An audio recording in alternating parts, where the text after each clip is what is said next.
Welcome to episode 115 of the Sports Geek podcast. This week I chat golf with John Sutherland from Golf Australia and Andrew Davies from the Golf Business Forum.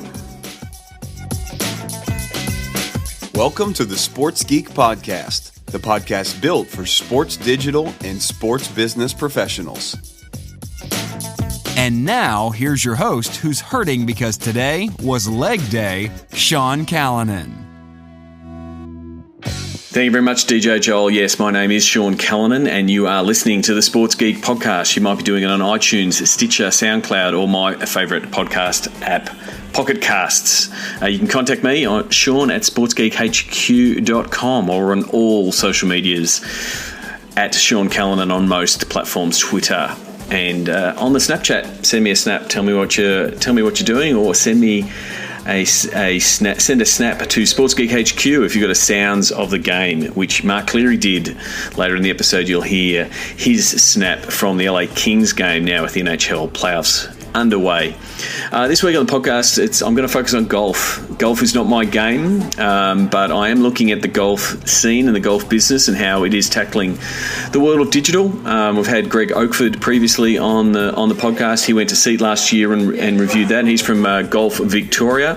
Today I'm going to chat with John Sutherland from Golf Australia to look at how Golf Australia has used digital to both tackle the events that Golf Australia put on with the Open, and also the grassroots movement and getting more people to play golf and to better enable golfers to connect with the game of golf. So it's good to catch up with John, who also went to SEAT last year and is looking forward to going to SEAT in Las Vegas this year. And then after that interview with John, I catch up with Andrew Davies as I'll be speaking at the Golf Business Forum in July, 25th and 26th of July, at Melbourne Park, talking about some of the opportunities for golf operators, golf courses, people who run golf programs, and seeing what digital can do to better connect golf golf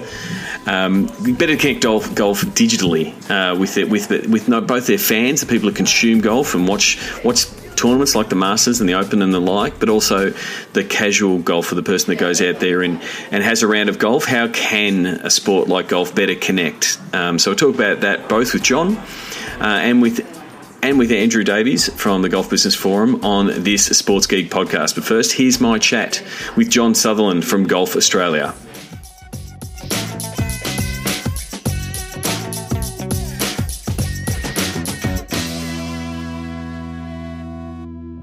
Very happy to welcome a good friend of mine from my hometown in Melbourne, from Golf Australia, John Sutherland. Welcome to the podcast. Hello, Sean. How are you? Good, thanks. Now, you are head of digital and media at Golf Australia. What does that role entail? It entails a fair bit of stuff, pretty broad scope, I guess, and I've been doing it for about 4 years. I guess we oversee a network of websites for both Golf Australia and the state associations. So we have 6 out of the 7 states on our platform, which is a content sharing platform. We run websites for the Australian Opens, both the Men's Australian Open and the Women's Australian Open, and we run a suite of websites for our participation programs, which is My Golf junior program, sort of the Auskick equivalent, Swing Fit, which is our female program, and Golf Month, which is our getting to golf for sort of month of activities. So I guess I'm the webmaster and organiser and director of that network. I also oversee the media operations of the organisation in conjunction with our media manager, a guy called Mark Hayes. So we help the media with any of the requests that they have relating to getting access to golfers or getting access to golf clubs or getting access to staff at Golf Australia. We try and help them. We run media centres as well around some of the big events in the Australian Opens. And flowing from that, we have a pretty extensive content strategy that Mark and I oversee. So we generate a lot of content, written content, video content for that network of websites. And we also try and help some of the newspapers in Australia with content.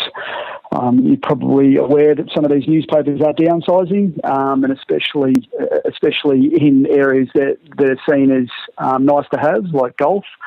So we do our best to try and support them and help them with content where possible as well. And we're lucky that Mark, the media manager, is from a journalistic background and was a News Limited journalist for a long period of time. So that works well. We also run social media channels on Facebook, Twitter, Instagram, YouTube, Google+, and manage sort of databases, I guess, for Golf Australia and sort of the States as well. So I guess that's a bit of a snapshot of the role.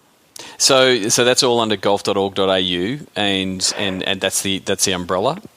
Yeah, the umbrella is golf.org.au. We do have channels for various things. We have a Oz Open Golf channel for the Men's Australian Open, the Emirates Australian Open. Women's Oz Open for the ISPS Handa Women's Australian Open. We have some separate websites for MyGolf, mygolf.org.au, swingfit.com.au and golfmonths.com.au as well. But yeah, I guess that's the umbrella, golf.org.au, and that's the gateway into a lot of those things, and that's where we put most of our time into around SEO work, and we hope that most people visit that and then are palmed out to those other things. And that's the thing that's different, being in that NSO land, so National Sporting Organisation that you are, in that you're charged with making sure people are playing the grassroots, the participation side of things, but then you've also got the tournament. So it's very similar to speaking to people like Tom Halls when he was at British Tennis and Kim Trengove at Tennis Australia. It's there would be people who just think that you just work when the Australian Open's on. That's just a really busy time for you, but you've also got these other masters to serve in getting more people to play golf, as well as the tournament. So it's a bit of a balancing act. It is a balancing act, and I agree with what you say. The tournament space is probably the most visible thing we do, but we really only do that for a few weeks of the year. It is the time when we can maximise our traffic and really make some hay while the sun shines. We've got a lot of exposure on golf through that period. We've got the best players in the world who have come out here. So we work really hard in and around that time to try and maximise the amount of people who are interested in golf and Googling golf and wanting to engage in golf. But the other 11 months, I guess 10, 11 months of the year, we're doing other things more around the grassroots side that you talked about, more around, participation in junior programs and female programs and golf months and some of our amateur events for juniors and elite amateur players throughout the country, high performance stuff with our national squads and up-and-coming golfers. Rules and handicapping is a big area of the Golf Australia business, and we try to support that in media and digital and a lot of the club golfers around the country, of which there's a participation base of really 1.2 million people in Australia who play golf each year, and they're the type of things that they're interested in. They're interested in the rules and they're interested in knowing about their handicap. The elite stuff is a hook when that's on, but you're right, it's only a small amount of the role. And how important is data becoming to you in your role, and especially just growth and just the health of golf as an industry and as a participation sport? Because the perception, and I'm not a golfer, and I'm sure people who attend SEAT this year will soon find that out when we've got a golf networking event. But how does that help you better understand the golf market, where it is, the demographics, the people who are playing golf compared to the people who are consuming golf? How is that data equation becoming more important in your role? Oh, it's extremely important, and it's also probably one of the biggest challenges that we have as an industry. We know, as I said before, that 1.2 million people play golf annually, and we know that 400,000 of those are actually members of golf clubs in Australia. So that leaves a huge gap of 800,000 people who we don't really have on a database, but we know they are golfers due to our market research and industry research. We know they're golfers. So we're constantly trying to think of ways to engage with that 800,000 social golfers. We've come up with social golf programs to try and give them some things that we think they'd be interested in, whether that be access to courses or maybe access to some form of handicap. We've joined up with Qantas to run the Qantas Golf Club, which is a social golf club which allows people to earn frequent flyer points and all those type of things. But more importantly to us, it allows us to potentially start to create a database of these social golfers and communicate with them. We've also explored other areas, and we look at some of these connected stadiums and things like that and think, would those type of things work in golf clubs where people are willing to hand over a little bit of information about themselves to get access to free Wi-Fi and things like that. So would that work in the golf club environment? We're not sure. It's something we're exploring. Apps, are there any apps that we could create that would help the social golf experience that people will be willing to download and maybe give us some data about, so we can just start to really build and know a lot more about that 800,000, because at the moment it's a little bit of a challenge for us and a bit of a black hole. And from a participation point of view, is golf a when you go to the footy, you'll take a photo and show that you're there, or if you're going out, you'll brag you're there, and you might post something. Are golfers a socially active group, not from a social playing, but from a social media point of view? Are they posting or tweeting? Is there a preferred platform? How is a social media golfer? What's their profile sort of look like? Yeah, we think they are. I guess we don't have any hard facts to say that they are, but anecdotally, and the amount of time we've been consuming Twitter, Facebook, and these type of things, and see that people are posting a lot about golf. Instagram's another great vehicle that we've used. But yeah, we don't have any hard and fast facts, but it's something that we monitor. We try to engage as much as possible with anyone who does mention the word Golf Australia, and it's a long, slow process. I guess when I started 4 years ago at Golf Australia, I guess we only had 100 or so followers on our Twitter account, and I think 100 or so people on our Facebook page. We've grown both those communities to into the 40,000 now for Facebook, and just clicked the other day over 15,000 for Twitter. So that comes through a lot of hard work, and that comes through engaging with anyone, I guess, that we see on social media who's mentioning the word golf, handling in Golf Australia. We're liking, we're retweeting, we're engaging with those people. So to answer your question, I'd say yes, we think a lot of people, and we think Twitter and Instagram especially are two mediums that people seem really keen on using.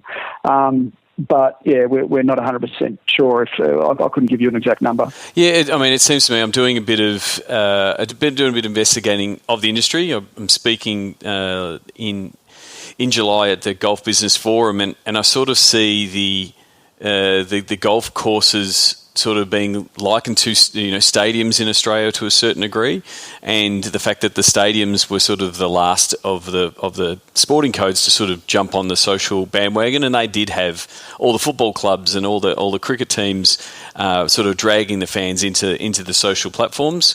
And so to a certain degree, it's the courses that sort of need to embrace the channels to realise that there are people tweeting that they're playing, or there's nothing more picturesque than a golf course. So it does lend itself perfectly to Instagram, and it's just a bit of understanding that just scratch below the surface and go, oh wow, we have got all this content that the golfers are sharing that we just need to aggregate a bit. And I know that you do it around Golf Australia, Greg Ofer does it around Golf Victoria and around the Vic Open and things like that. It's just that you getting more participants in the space, sort of engaging in the space, will rising tides lift all boats. I think that's sort of the space where I sort of see golf.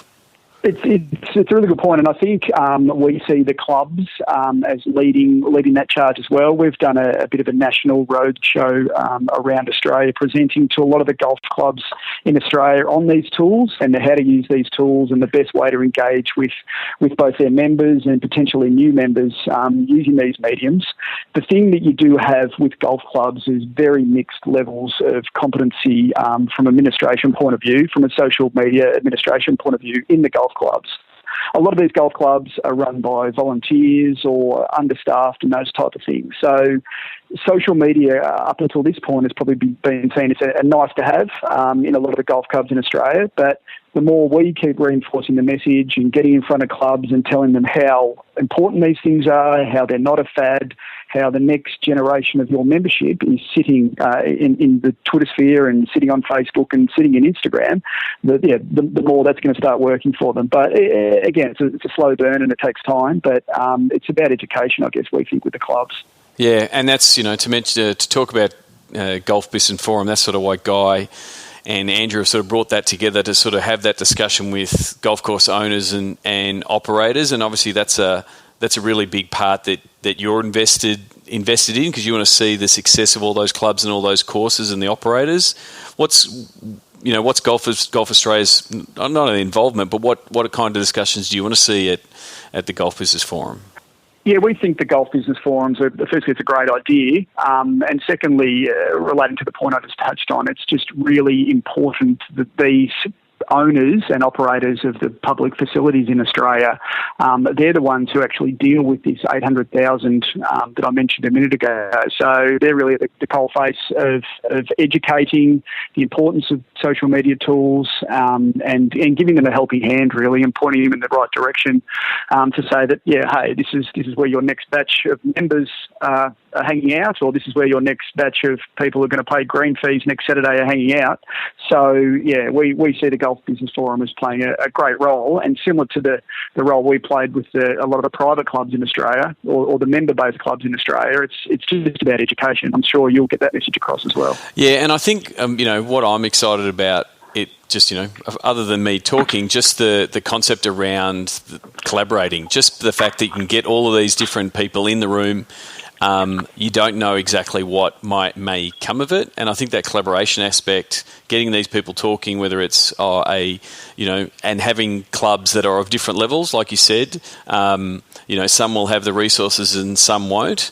And I can rewind the digital clock back to 2010, and that's how AFL clubs and NRL clubs were. They didn't have the resources, so it's just a matter of saying, you can get to this. And I always use the example of Peter Stringer story at the Boston Celtics. They started their whole social digital department by putting a video camera on an intern's shoulder, and it grew from there because they produced the content, they started engaging their fans, they saw results. Those results became commercial results, whether it be in ticket sales, and in this case green fees or memberships or data, which I think is going to be really important. I think that's the real key benefit. Yeah, and you're exactly right. Yeah, you have to start somewhere, don't you? I think we were saying this message to a lot of these clubs, 3 or 4 years ago. Everyone was like, yeah, okay, we've got a lot of other things that are more important to worry about than setting up a Twitter account and a Facebook page. But I think the message over time is really sinking through. So I think that the Business Forum will be a great success. So I think it's the first time that these guys have actually got together as a group. A lot of the member-based clubs and the private courses have a biannual get-together, and where they do a lot of knowledge sharing and do a lot of these things. But for the public facilities and public operators, I think it's a really great step forward, and credit to Guy in setting this up. It's been really good. Well, one other thing, speaking of conferences, last year you went to SEAT in San Francisco. As a first time attendee, then what were some of your takeaways from that? Sort of learning what's happening in the pro scene, in the college scene, and also in the stadium and venue space. Yeah, I thought it was a great conference. I guess it was two parts, wasn't it? It's a matter of listening and to be able to sit there and listen to the Golden State Warriors who've just won the NBA championship, and people from the NFL and the Chicago Cubs and the Lawn Tennis Association and the Atlanta Hawks, who were actually the most impressive that I thought. I think it was Peter Sorkoff was absolutely brilliant with his reinventing and reimagining of the whole Atlanta Hawks brand. There was just a listening and sitting there and taking notes, I guess, and to hear people from YouTube and Google and all those type of things was great. But it was also a meeting point as well, I guess. And I know us Aussies stick together a little bit, but I met so many really good, interesting people from the industry, both from all around the world and also from Australia. People at Greyhound Racing Victoria, we had the AFL, we had Melbourne Storm, we met the guys from ECAL and a lot of the franchises in the States. So, yeah, it was that mixture of both, I reckon. It was just a really good... You just sat there listening and taking notes for long periods, and then when that finished, it was just a matter of who's on my table and let's have a chat and let's exchange business cards and collaboration, which is, I think, where majority of learning takes place. Yeah, we're at the process of putting the agenda together now, but it's the agenda is really important. It hits on all the hot topics in the CRM space, the digital space, the latest in tech. But yeah, I think I get most of the value in the networking events and the actual deep dive conversations that you end up having, either over breakfast, at lunch, or later in a bar at one of the networking events. So that's and to the me fact that it's in Las Vegas has nothing to do with the fact I'm going, by the way. This year in Las Vegas, it's always a good place to attend. And as I was referring to before, one of the networking events is at Top Golf. So I'm sure you'll do well. Last year we did well with the softball at AT&T, but that was fantastic. I think I'm going to try to draft yourself and Greg Oakford across to my team to maybe give myself a chance.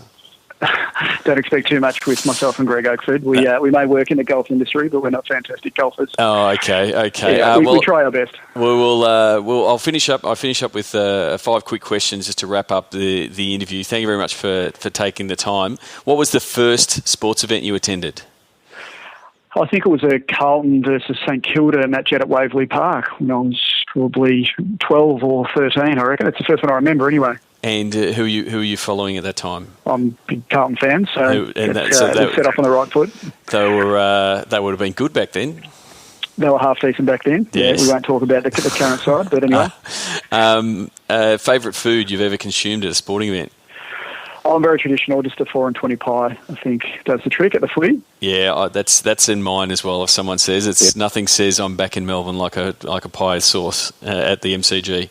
Correct. The first app that you open in the morning? I do check Facebook quite a bit. Facebook and Twitter, but I think I'll lean to Facebook first just to see what's going on in my world. And now the thing is, now you've got a newborn, you can be checking it all times of the day. Yeah, exactly right, yes. And who should the Sports Geek podcast listeners follow and why? Who's someone that you're always following or reading? Well, I guess I'm biased, but my media manager, Mark Hayes, is one of the most knowledgeable people about the game of golf that I know and have ever met. So I think anyone out there who has even just a passing interest in golf should do yourself a favour and follow Mark. We're trying to get his followers up as well. But you would learn a lot about the game at all levels, juniors in Australia through to what Jordan Spieth did wrong on that hole that cost him the Masters. So I'd suggest give Mark a follow, Mark Hayes. All right, well, we'll add Mark Hayes' Twitter handle to the show notes. Media manager of Golf Australia. And lastly, what's your social media platform MVP? Social media platform MVP. I don't even know where to start with that one. Are you in the camp of Facebook is the one you go to get a result, or is Twitter the place that works for you? Yeah, I think I have a real soft spot for Facebook. It's the one that I've put the most time into and love into at Golf Australia.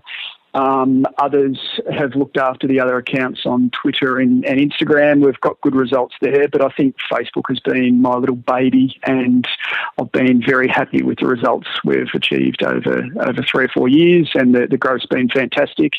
So I think that's I've got a soft spot for Facebook. No worries. Thank you very much, John. We may see you on the golf course, but more likely we'll see you at a conference, both at SEAT in Vegas and then at the Golf Business Forum, both in July. Sounds good, Sean. Thanks for the chat. You're listening to the Sports Geek Podcast. Go to sportsgeekhq.com for more sports digital marketing resources. One of the things I'm trying to do in the podcast is, especially around my speaking gigs, I'm very happy to be speaking at the Golf Business Forum on the 25th and 26th of July. And what I want to do is preview a bit of those speaking gigs, and so my audience, you guys listening, know a little bit more about it, and also potentially the new audience, the people coming to the conference, will also know a little bit about me. So today I've got in Andrew Davies from Golf Business Forum. Welcome to the podcast. Thanks, Sean. We're very pleased to be having you at the Golf Business Forum. Yeah, so first of all, give us a bit of background in your world, how you got into golf, why are you part of the conference overall? Sure. Well, I'm one of the people in golf who has a rubbish golf swing. There's lots of people in golf who can swing the club well. I'm not one of those. I got into the business side of the game about 10 years ago through a family business as the owner of a golf course, which all my mates thought was pretty fantastic. So where's your yacht parked? Did you just pull up with your Lamborghini? How does someone own a golf course? Yeah, it sounds much more glamorous than it is. At the end of the day, it's like any other business. It was part of a family business that my wife and I took over running about 10 years ago. And very quickly, the glamour of standing on the first tee and thinking this is all ours wore off, and the reality of business kicked in. And golf courses are challenging businesses. They're very capital intensive. When things go wrong, they tend to go wrong on a large scale. Yep. But at the end of the day, they're hospitality businesses. And we took a few years to get our heads around it, but we've really evolved our business towards looking after people both on the golf course and particularly in functions and weddings, which is a space that many golf courses move into. It's very much that misconception of the glamour of the sports business. Oh, you work in sports, it must be so awesome and that kind of thing. But, you know, that second part of the word, in your sense, golf business, sports business, it's the business side of it that you have to work on to make it work. You have to sort of put aside the supposed glamour, and it's very hard to do air quotes on a podcast. But for the people listening at home, I just did air quotes. So what's the objective of the Golf Business Forum then? Well, really, the Golf Business Forum is about connecting people who are in the business of golf, focusing on both owners and operators, to get them together into one room for probably the first time in Australia, to share some intelligence, share some innovation, hero some facilities that are doing really interesting things, and do what you usually do at conferences like that, which is make some really important connections. Yeah, so, I mean, that was really good when I caught up with yourself and Guy, who was also behind the Golf Business Forum, in trying to understand what you're trying to deliver, but then also I was trying to get my head around where the golf industry is at. Like, you know, we can see what's happening with the Masters and the coverage of that, but it's also, you know, you're looking at it from that grassroots sport, the average day golfer, the hacker, yep. And that kind of thing, and how the golf industry can better serve that audience. Very much so, Sean. I think that in Australia, people hark back to the glory days of when Norman really built the profile of the sport. And to a certain extent, the industry is perceived as waiting for the next Norman. The reality is very different. The organisational bodies in golf are doing some fantastic programs about driving participation, and the facilities are getting increasingly more present in the modern marketplace. You'd be aware that there are some big trends in sport driven around how people want to participate. Yep. And the one that we always look at is the idea of 24-hour gyms, that big trend that people want to do things when they want to do them, less in a structured way, more in a very flexible way. We're very much in that on-demand society. Correct. Yep. And typically golf hasn't responded well to that. We have looked back at that hero time of Norman when the profile grew. But you've only got to look at the modern champions and the Tiger Woods phenomenon, and in more recent years, the growth of or the success of Jason Day and Adam Scott. Yep. That profile is still there. People get passionate about the Masters. It's on so many people's bucket list to go and see the Masters. So there's a real passion for it, but that doesn't necessarily translate in the same way that it used to people dusting off the clubs. What's of interest to us is how people are participating now and the new formats of golf that are driving people to pick up a golf club. Yep. And that's where, in particular, we're interested from a facility or a business perspective in saying, well, if I'm a traditional golf course, how can I offer a way for people to engage with my facility and my business that isn't necessarily just 18 holes of golf, which is not to diminish the importance of 18 holes of golf. It is a fantastic thing. Yeah, but we are moving into a space where experiential marketing and fan experience and customer experience is really something that, you know, retailers are focusing on, sports are focusing on. I was talking to former guest Kenny Lauer from the Golden State Warriors. They're building out a new stadium, and they're trying to say, how can we make sure the stadium and the technology and the mobile experience makes it the best experience you can have? How has the golf industry progressed in that space? Where do you see them in that maturity model? Well, really, it's about, in the golf industry, the evolution of a club member. Yep. So the idea that in order to get access to a good quality golf course, you need to be a member, well, that's no longer the case. In the top 10 golf courses in this country, more than half of them are easily accessed by the public. So the first wave of change was the introduction of these really high-quality public golf experiences. What's now happening or needing to happen at a greater rate is that these public golf facilities need to start engaging with the fans. And that's where the golf industry has been probably a little bit slower to adapt, where they're really engaging not just in terms of, here's my golf course, here's my green fee, come along and play one day, Yep. but why are you engaging? When you do engage, bring down a group of mates, make a day of it. Here's the additional things we can do to make this day fantastic and memorable for you. And after the day, we want to engage with you online in particular to share the word of what a great day out you had. Yep. That sort of fan engagement, and I use the word fan very deliberately because people tend to be fans of golf courses. Quite often it's where you had a good round. Yes. But it's often to do with you had a great day there or you particularly love the course. Well, they're fans. So how do we as a golf industry engage with our fans? That's something that we need to do a lot better and look to the leadership of some of these pro sports, especially in the States. Some of the stuff that you've reported on blows my mind how big these facilities are. Well, and that's the thing, like, recently been handing out Gary Vaynerchuk's book to clients, and what he talks about in one of his earliest chapters is the clouds and the dirt.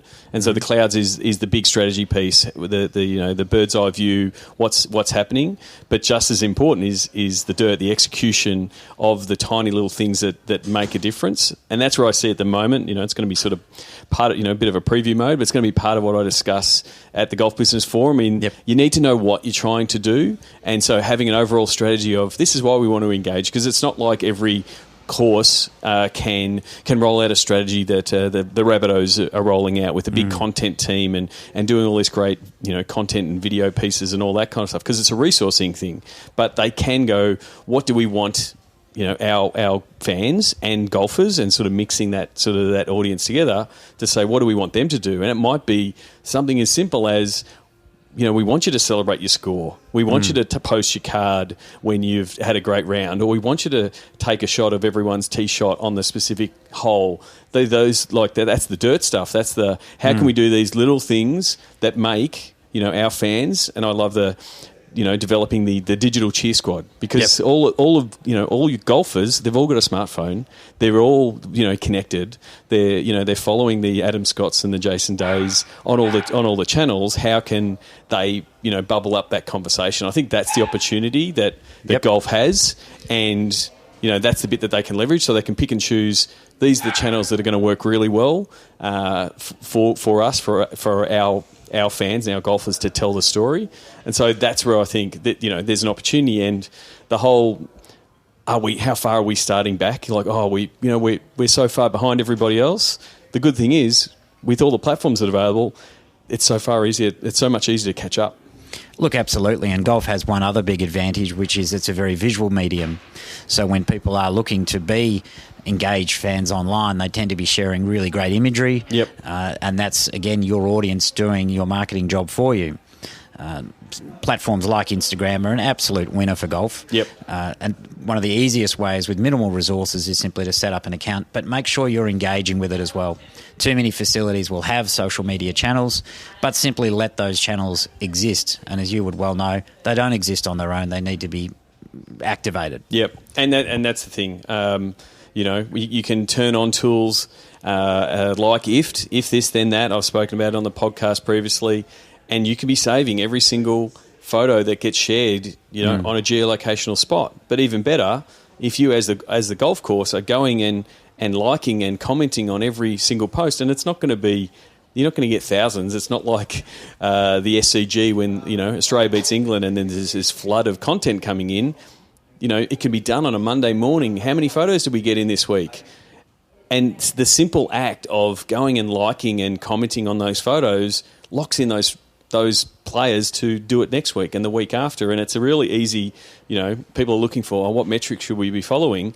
One of the big metrics for Instagram for me is how much are you engaging? How many photos are you liking? Because if you're liking more, then more content's coming in. And it's a simple weekly metric that sort of, tells you a person. You're not going to have a dedicated social person, but it is something you can do over your morning coffee on a Monday.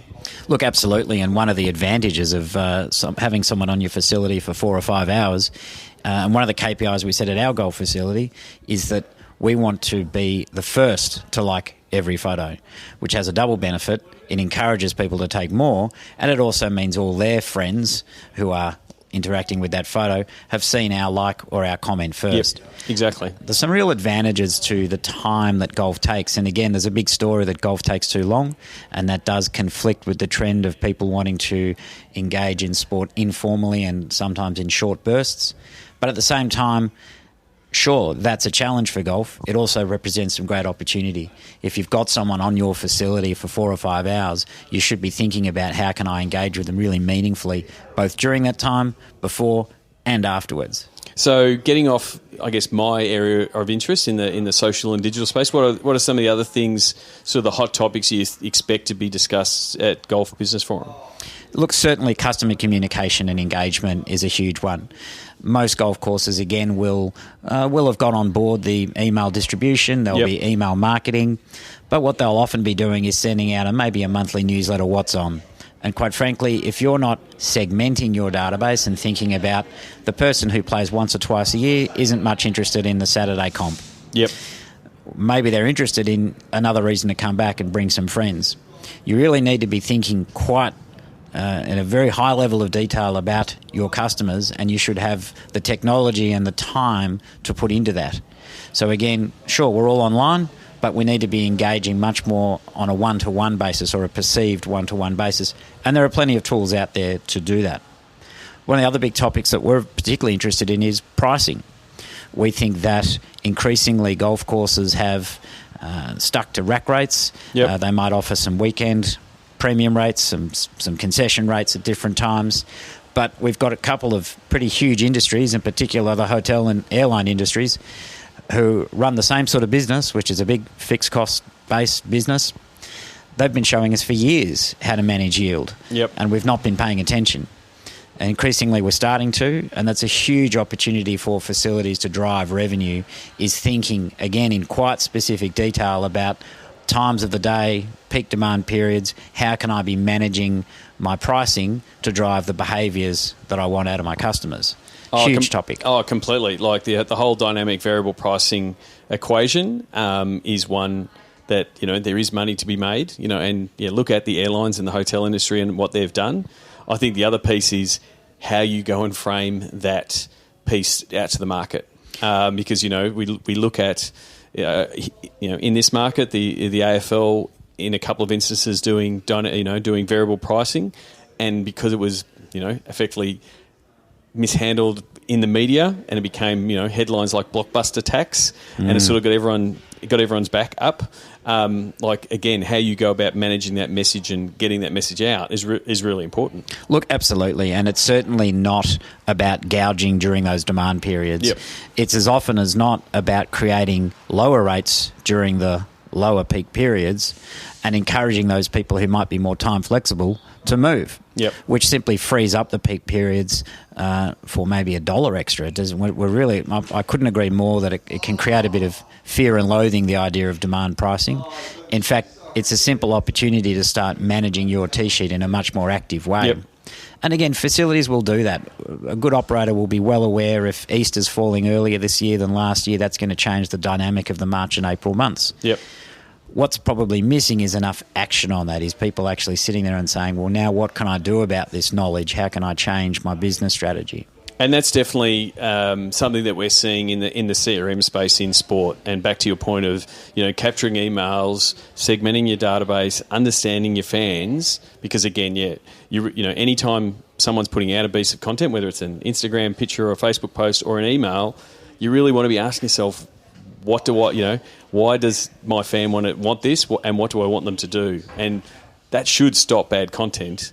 It doesn't always, but it should, when you're sending out here's what's happening in the comp on the weekend when I'm a twice a year hack golfer. I don't care. So that data piece helps set the table for everything from a content point of view, but then it also it informs you so much around the pricing stuff. Look, absolutely, and it's also about valuing the different customers. So again, the typical experience in golf has been about really focusing on the super regulars and maybe even steering them towards a membership category. Yep.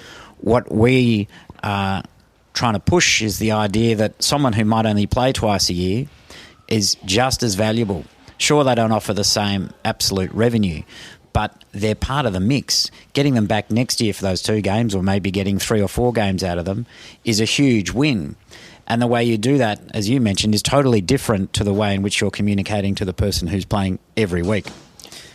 And it's really important on that point is, it gives growth. Because if the funnel says everyone who plays must become a member, then, and it doesn't apply again to me who might play twice a year, then all the marketing or all the communication you're putting to me are wasted. Whereas if you get 5, 10, 20 of me, it's potentially more valuable. I've seen that in the sports sense, especially in such a membership focused town as Melbourne is. That's what the footy clubs sell. That's what the A-League clubs sell. That's what the NRL teams sell. And so it's a real mentality. But if you can have more people buying single game tickets and buying them multiple times, then more people will attend your games. I think the same thing applies from a golf point of view, and the data will tell all.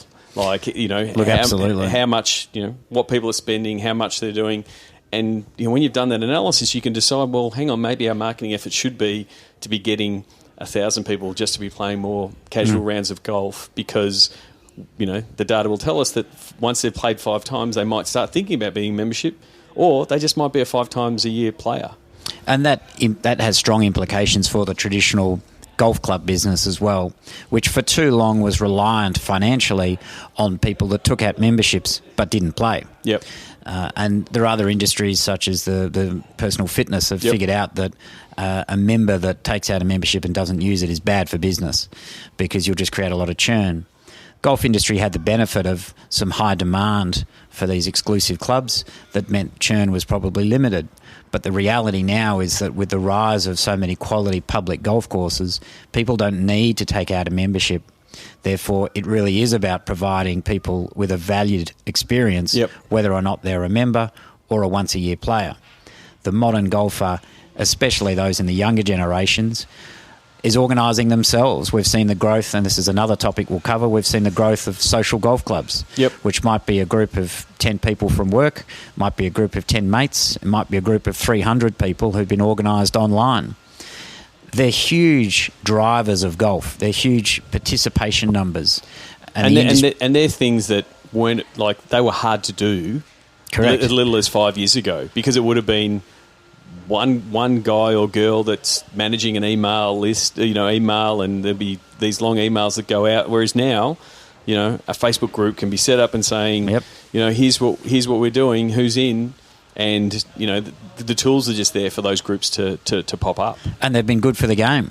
Interestingly, we felt as they grew that it would create downward pressure on green fees because they represent purchasing power. But in fact, what many of the social groups want is guaranteed bookings, often a year in advance, so they might plan their whole golf calendar. Yep. And they, for the most part, they respect the fact that in order to secure a solid block of tee times on a Sunday morning, they're going to pay a certain rate and they'll commit to it. They're very good for business. They organise themselves, and the industry is increasingly taking notice and working out how to engage with them. Because in effect, all they are is a traditional golf club without a golf course. Yep. Which, when you look at it that way, you realise that some of the bad press in golf and the idea that private clubs are struggling, well, the golf member is just reorganising themselves and potentially not needing a facility. And the traditional private golf clubs need to respond to that by changing their offer to appeal to a broader group of people. And there are some great success stories in that space as well. Yep. And it is a matter of that customer experience. It's just getting fragmented. Previously it was a one-to-one, I'm a golfer and I'm with that club. And now as like you said, the rise of public clubs and there's more availability, the power is sort of shifted to the golfer and they can pick and choose. So that's, if you want a similar analogy, go look at the TV stations and pay TV and what the streaming services are doing. It's the same thing that's happening in the golf space. There's a lot of change, and it's just a matter of adapting. Look, I agree, and I think that there are some great hero facilities that we also want to celebrate. Facilities like Wembley Golf Complex in Perth is a magnificent, dedicated public golf facility, 36 holes of golf, 80-bay driving range. They're currently building a huge hospitality centre. Council-owned and operated, great example of leading public golf. And you've got other facilities like Yarra Bend in Melbourne, Moore Park in Sydney, and there's several up in the Gold Coast from Vic Park to Parkwood International and a few others. So there are examples of facilities that are offering heaps of different ways to engage. The rest of the industry can learn from them, but more importantly, the industry can also learn from outside golf. to their credit, the key organising bodies in golf are engaging with this event as well in their own efforts to really engage with the public golfer. By several different measures, roughly 2/3 of the couple of million golfers in Australia are what's called public golfers. Yep. They might be playing week in, week out in a social group. They might have handicaps and be incredibly passionate golfers, but they're choosing not to be members of golf clubs. And that's a really significant number of people. So who should be attending Golf Business Forum? Well, we've focused on really the idea of owners and operators. Operators could be anybody from a manager of a traditional private golf club who's taking a lot of public golf through different channels, to the manager of a local public golf facility or a driving range, mini golf facilities, virtual golf, which is another huge growth area. I met a guy the other day who had almost a $2,000 set of golf clubs, never played golf on a green grass golf course. Wow. Only virtual golf. If people think that that's just a very small area, they're kidding themselves. It's growing hugely. Yep. So operators of all those kinds of facilities will have a lot to learn. But we're also interested on the ownership side, and in particular local government sector, who we would describe as a general statement as a reasonably absent landlord in this space. Yep. Many of them will outsource management, and that's absolutely fine. It's a specialist skill. But what happens is that in the long term, when it comes to needing to reinvest in their golf facility, if they haven't engaged, if they haven't stayed close, then those investment decisions become very challenging because you can be talking quite significant ratepayer dollars. Yep. So we're really looking to engage with the local government sector and get them to come along as landlords or, in some cases, operators. Terrific. And if you are in that space, if you work in the golf business, you're an owner operator, work in the golf industry overall, it will be in Melbourne on July 25 and 26. So I'm home. I've got my fingers crossed that there won't be any flight delays coming back from SEAT in Las Vegas. Coming back for this, golfbusinessforum.com.au. Andrew Davies, thank you very much for coming along to the podcast, and look forward to the conference. Thanks, Sean. We're looking forward to hearing you speak as well. Sign up for Sports Geek News at sportsgeekhq.com/sign up now. Thanks again to John Sutherland and Andrew Davies. The links to follow both John Sutherland and Golf Australia and Andrew and the Golf Business Forum will all be in the show notes. That'll be at sportsgeekhq.com/115. And if you are in the golf business, golf interested, a golf course owner, I'm looking forward to seeing you at the conference. It'll be held at Melbourne Park Function Centre, so right down the road from me here at Sports Geek in South Yarra. It's a short walk down to Melbourne Park or Rod Laver Arena, the function centre adjacent to Rod Laver Arena where the tennis is played.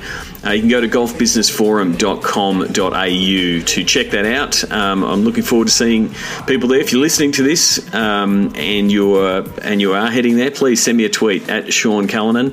I'm always trying to get a little bit more insight into the world of golf. I will be leaning on guys like John Sutherland and Greg Oakford to understand the golfer and the golfing world. So I look forward to that. I'll be on a jet back from SEAT going straight to that, so I will probably have a few of the latest and greatest from my discussions in Las Vegas with all the sports execs at SEAT conference. So that's so I'm looking forward to seeing people there. Until next episode, I'd love to see you in our Sports Business Slack group. The Sports Biz Slack group's growing. I'm just checking in on it right now. There is 297 sports executives from around the world. Hopefully by the time this goes out, we'll hit the magic 300. I'd love for you to join us. Simply go to sportsgeekhq.com/Slack or send that URL to your colleagues that work in the world of sport. If you haven't used Slack before, it's a really good way for you to understand how Slack can be used. I think it's a really useful collaborative tool for the world of sports. loving the discussion in the digital channel. I'm just going to question without notice. I'm just going to jump into the digital channel and see some of the things that are being talked about. The Under Armour releasing a 3-second ad every time Stephen Curry hits a three this playoffs. There's some talk about the effect that Kobe Bryant's last game had, including the Lakers losing access to their account. Some people are experimenting with Snapchat filters and geo filters and seeing how they work, including Nike did one on the Staples Center around Kobe's last game. We've also got some really good discussions starting to happen in the sponsorship space, especially talking about the latest news around the NBA bringing ads to the front of the jerseys, whether that's good or bad or indifferent. I'm on the case of it's smart business. It has not affected, I guess, the brands of Barcelona and Real Madrid and AFL and NRL clubs having logos on the jerseys, and I think it's just a matter of time. The NBA is smart to go ahead early to get that money quickly, because obviously then MLB, NFL will follow. So it's a smart move in my opinion for Adam Silver. So there's a little bit of conversation around that happening in the sponsorship channel. The media channel has been really buzzing around the latest deals, where Facebook Live was pitching for the NFL, and then Twitter has come in. Good discussion there around how many users Twitter needs to get to make that $10 million deal that they did for those streaming rights to get more users. Are they looking at a cost per acquisition model? How many users do they need to get? And then we've also just got the reading channel, where there is a lot of great stuff being added along the way around what people are seeing happening, including the amount of video views in the MLB at Bat app. So I'm trying to develop FOMO, fear of missing out, and really, if you are listening to this podcast and you want a little bit more interaction with people who listen to the podcast and with myself, please join in. Go to sportsgeekhq.com/Slack. I'm pretty much built it for people who work in the sports business, and I'm really pleased with just reading through the intros channel. So the intros channel is pretty straightforward. Once you join, tell everybody who you are, what you do, and what you're looking to get out of it. And it's great to see people like Max Slavin from the Detroit Tigers joining in. And I'm also really pleased to see several of the Sports Geek podcast guests, TJ Ansley, John McCauley, recently joined the group. And so it's really providing a really robust discussion on a couple of different channels. So looking forward to seeing you there. Until next episode, my name is Sean Callanan from Sports Geek. Stay tuned for the end of the podcast. As I said, Mark Cleary was at an LA Kings game, and he sent me the sounds of the game. You can do that too. Either send me an email, or you can send them via Snapchat to Sports Geek HQ, and I can download them and save them and include them on the podcast. Until then, cheers. Like the Sports Geek podcast? Find us on facebook.com/sportsgeek. Check out which teams work with Sports Geek at sportsgeekhq.com/clients. Please leave a review on iTunes. Go to sportsgeekhq.com/iTunes. Thanks for listening to the Sports Geek podcast.